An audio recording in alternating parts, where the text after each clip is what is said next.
Welcome back to 101 East. This week we are in Kota Kinabalu in the Malaysian state of Sabah. For decades, foreign workers have flowed across Sabah's porous borders, settling here with their families. But without legal documents, those born here are not recognized as Malaysian citizens, neither are they citizens of the countries they originated from. This is the story of one stateless woman in her own words. My name is Suraida, and my mother said we came here because it's easy to find a living here. There's no trouble here, not like the Philippines. There's always war. So that's why we moved here.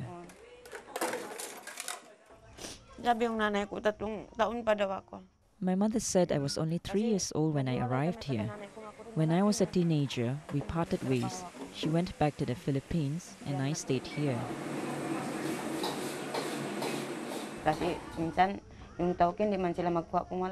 It's hard to get good work without any documents. All of us, including my children, have no papers. My employer pitied me because I have a lot of children, and so he's let me work here. At least it's something. Last night, there were rumors that the police would come, so we were on the lookout. All of us, my children too. We all ran and spent the night in the forest so they could not arrest us. My second son and my husband were deported a year ago, and they haven't come back. I don't know where to find them. How can we go back to the Philippines? Where will we go?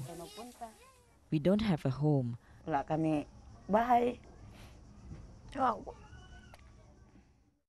Continuing with our discussion on illegal migrants here in Sabah, Dato', how much is the repatriation exercises a political tool for the ruling party to gain favour again in Sabah? We've just come out of an election where the ruling party did not perform well. There are rumours that several Sabah MPs may defect over to the opposition. Is the deportation exercises a way to appease political tension? Well, it is true that all the component parties in Sabah made a demand to the federal the leadership that one of those that need to be resolved in Sabah is the long-standing problem of illegal migration in Sabah. All of us, all the component parties, right. And this is one of the response. I think this is a genuine effort for them to do an attempt to resolve the whole thing. Although based on past experience, it has always been an exercise in futility. There were several such operations before, but you see an increasing numbers of these immigrants in Sabah. And now with the conflicts in the southern Philippines, as reported, there will be even more of them here. But again, if they are here to work and so on, frankly, I don't have a problem with that because we need extra labor force.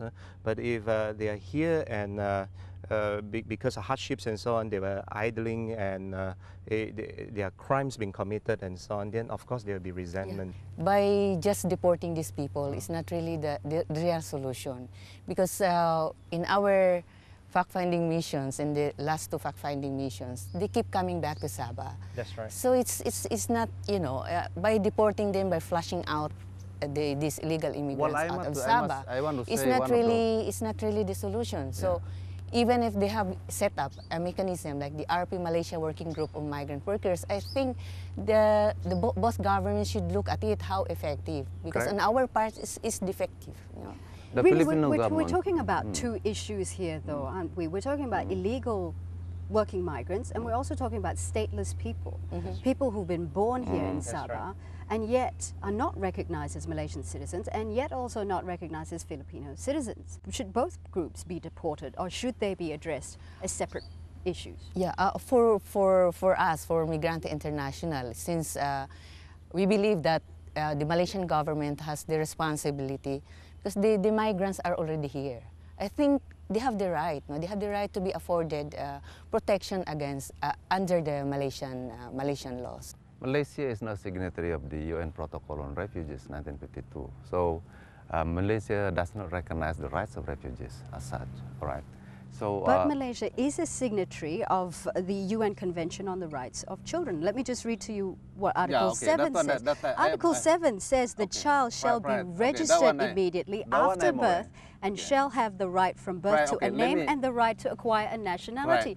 If that's the case, why doesn't Malaysia then, as a signatory to the UN Convention, step up and help these stateless children? Let's start with the refugees. Okay, Malaysia does not recognize their rights as refugees to begin with. In the children, Malaysia is doing a little bit of that now, but I think this is... In what way? Well, I think the at least trying to identify them, you know, and as I say, it has not been easy.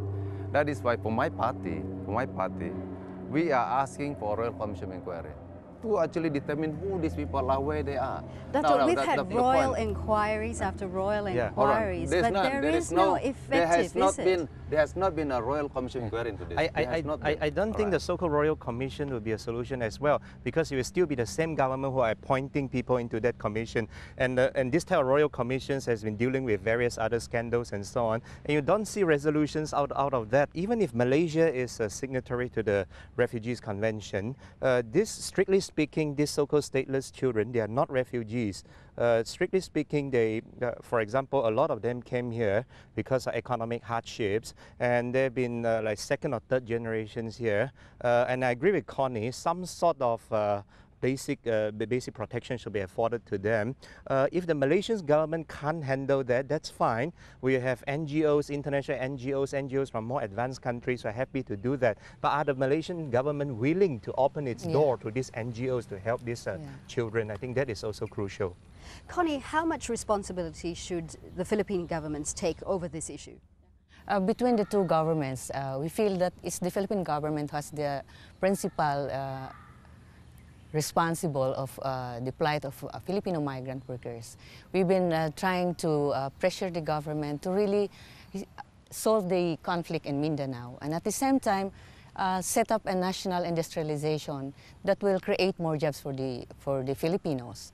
But for Malaysian government, they should not also absolve the responsibility, because they're the recipient of these migrants, and at the same time, I think the Malaysian government should look at what is the contribution of these migrants. They're working in the plantations, they're working in construction sites to help boost the tourism industry in Malaysia. And I think it's fair enough, no, that they have to provide equal protection under the Malaysian law. Dato', do you agree that's fair enough, just to ask for protection from the Malaysian government? I think that's very fair, and I think they are, to my mind, they are well protected in that sense. The law enforcement authorities is only doing their job for compliance with the law. That's all. The resentment may come in the form of very practical things, such as you go to hospitals and then you see long queues, most of which are Indonesians or Filipinos. But again, as I suggested, those issues could at least partially be solved by allowing a lot of NGOs who are very willing to provide educational and health needs for these migrants. If we just open our doors for them to come in, I think we can solve a lot of these very practical problems. Are you saying that NGO is not allowed right now? Are you saying? Sorry? Are you saying that? I think it's very open. Any NGO can come and help. For example, if they want to set up schools, if they want to teach in a certain way. And are there any experience where this particular NGO is being rejected? Are you saying that? Are you suggesting that? No, I'm suggesting that we close our doors so much that I don't think so. That's correct, because even among Indonesian workers, the Malaysian government has allowed them to put up a school in the plantation. You know, with Indonesian curriculum, things like that is being done. So perhaps the Indonesians are a lot more organized. They are more organized. We're running out of time, Dr. Oh. Is it time that Sabah just accepts the fact that there will be foreign migrants, and it is time for them to integrate and accept them in society? I think we have to make up our minds as to whether we would indeed like to do that, to integrate them as part of our population, or we continue with this sometimes deportation, sometimes welcoming them sort of policy. I think we really have to have the right mindset as to whether we will again welcome them to fulfill our labor needs, or indeed we will play this game of sometimes welcoming and sometimes deporting.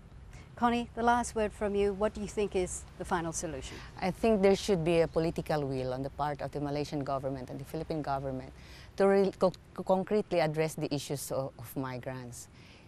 It is their responsibility that as a recipient and as a host country, you know, of these foreign guests, it's the responsibility that they have to provide protection.